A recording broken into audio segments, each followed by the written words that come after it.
I would like to report on. I don't want to do this, but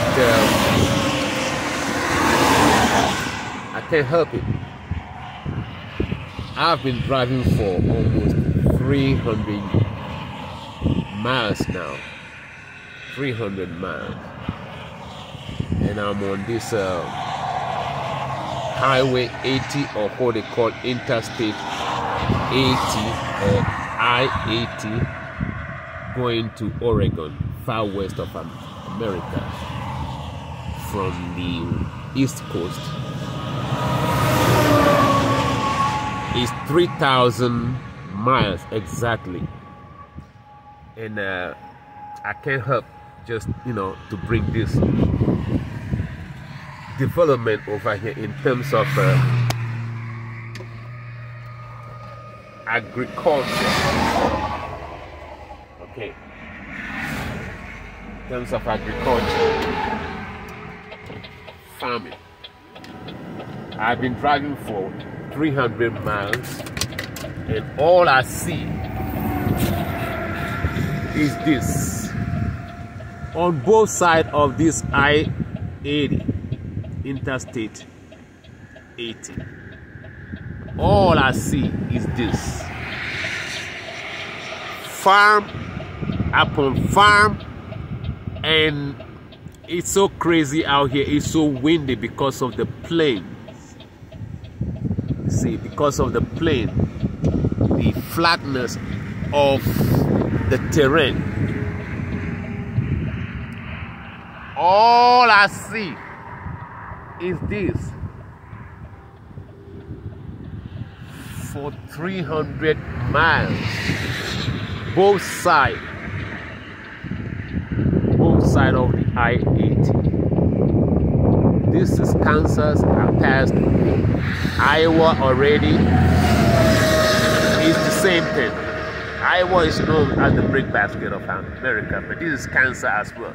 They all have similar terrain, so no one is leaving anybody behind in terms of how to utilize the land. All I see is this.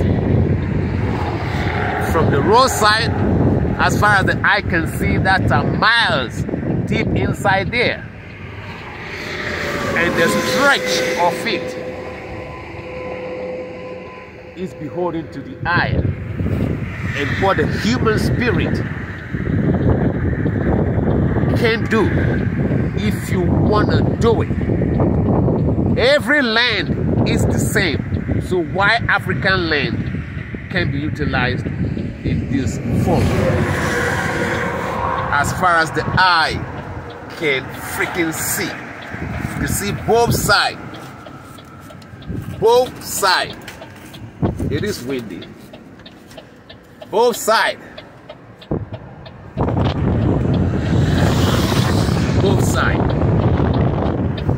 Both sides. Both sides. It's so flat, so it's kind of a little windy because there are no trees over here to hold the wind. And it can be very risky over here when tornadoes and stuff like, storm. It's just a normal thing. And this big rig can be very shaky. The wind want to take you, and you just all have to do is just to control. And that's what you do here. It's windy, and you are moving this big, you see them? This is what Africa want to do with the African AFTI, whatever they call it, African trade,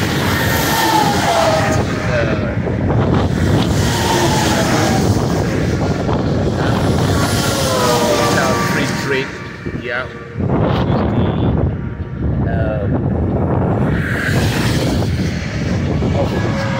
with the headquarters is in Ghana. This is what they want to do. We need to construct the road.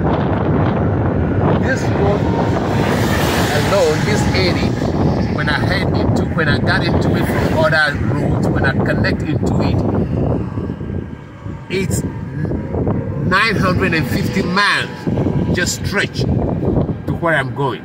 This one highway alone is 900, and usually most even numbers are east to west. So this one is from the east of the nation to the west of the nation. Every even highway number, every odd highway number, like 91 south and north, they go connect America from the south to the north. Every odd number, like 95, I-95, I-91, all those ones, all the odd numbers, all the even numbers connect the west to the east. So I-80 connects the west to east, and that's how is this long from where I got on it from. But what caught my attention as a driver, you know, I cannot, you know, I cannot say, no, I'm not going to document this thing. You know, this is beholden to the eye.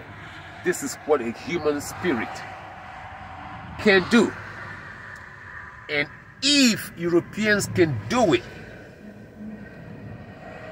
we Africans can. Nobody is holding our land. There's so much land in Ghana. Nobody is putting nobody put a prison wall around any land. Nobody did that yet. You know what? I'm traveling. I gotta go. I have a load to go, and I still have 1,600 miles for me to reach where I'm going, Oregon. So, folks, just something to digest. Something to digest. Look at it again. Look at it again. Look at it again. Look at it again. Look at it again. Something to digest. Maybe somebody's out there can take this challenge. All of us have to take this challenge, because there's no land in Africa that has been shackled down. No land. Not even the one in South Africa. We're going to take that one back. But when we take it, what are we going to do with it? Got to utilize it. No land is in prison in Africa yet. No land is in prison in Nigeria yet. No land is in prison in Ghana yet. And no land in any of the regions in Ghana is in prison. So there's no need for us to say we're poor. We don't have a job.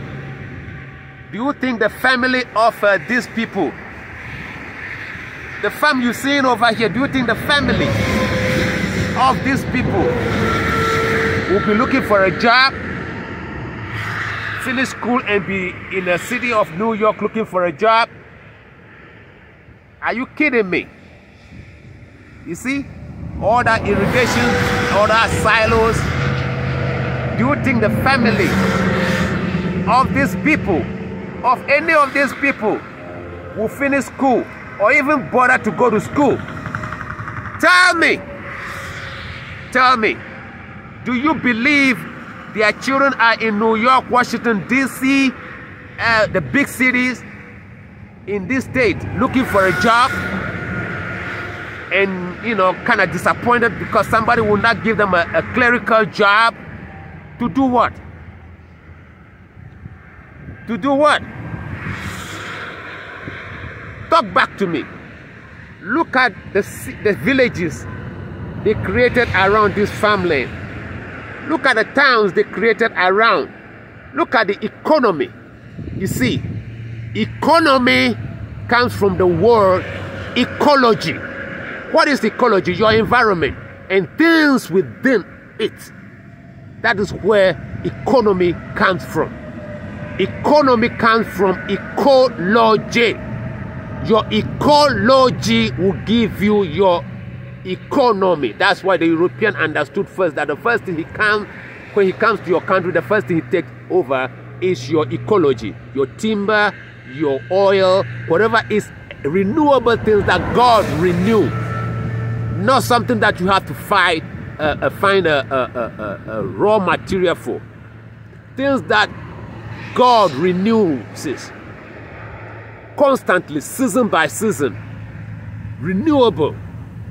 Okay, those are the things the white man comes to your country take first. So he came to Africa, he took the land, and he created economy out of the land, out of the ecology, the gold, the diamond in Namibia, in Botswana, in South Africa. Okay, in Niger, he took the uranium. He created an industry around it, nuclear bombs, nuclear medicine, and overall light. Okay, look at the towns they created around this thing. Do you think any child over here is going around looking for a job? You see? You see? Man, as far as the eye can see. As far as the eye can see. As far as the eye can see. You know, I'm traveling and I want to take a time to bring you this beauty, because I can't just say I'm passing by and will not document it. Our situation in Africa is ignorancy and thinking somebody somewhere not in Africa is the one coming to help us. The South African whites are telling black people, we're going to create growth. They're not going to create no growth if black people don't work the land. Black people in South Africa are looking for a handout, a job in office. So all of them going to school and want to be clerks, living in an apartment in Johannesburg and Cape Town. That is their problem. And white people have been lying to them, they're going to create growth. When 4 million people want to create growth for 40 million people, it's not going to happen. They got 300,000 white people in Namibia, and 2 million Namibians are looking for jobs from 300,000 people. It's not going to happen. It's not going to happen. And even in Africa, the whole Africa, we've been waiting for investment from minority Europeans. It's not going to happen. They also have their children to feed with jobs, and they need your raw materials to do that. And you have the raw material, and they keep promising you and telling you they will be the investors to invest so that your 1.3 billion people can find a job. It's not going to happen if you do not do what these people did over here. If you do not step up and create industry around your ecology, it's not going to happen. Look at that beauty. Look at that beauty. Look at that. Anybody can do it. It's not in Walmart you can buy it. You know, engineering is something that you do based on your environment. So you're not going to have it like this, you know, perfectly like this in every terrain. You know, you study the terrain, then you create, you draw the infrastructure based on the terrain. So all the engineers who are calling themselves engineer this, engineer that, this is your job. This is your freaking job, not the title, not the freaking title. Now if you call somebody Mr. Obi, Mr. Mensa, he got mad because you have to put a title over there. You got to put a title. But this is what the title have to do. Look at your terrain and design what fits, because it's not going to go to China and buy exactly like this. See, that is what engineering is for. And when you go to school and learn some engineering in school, by the time you come back, what you learn in school is totally different, because times are changing.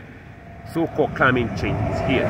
The population is changing. So your idea of engineering in 2005 is not going to be the same in 2025.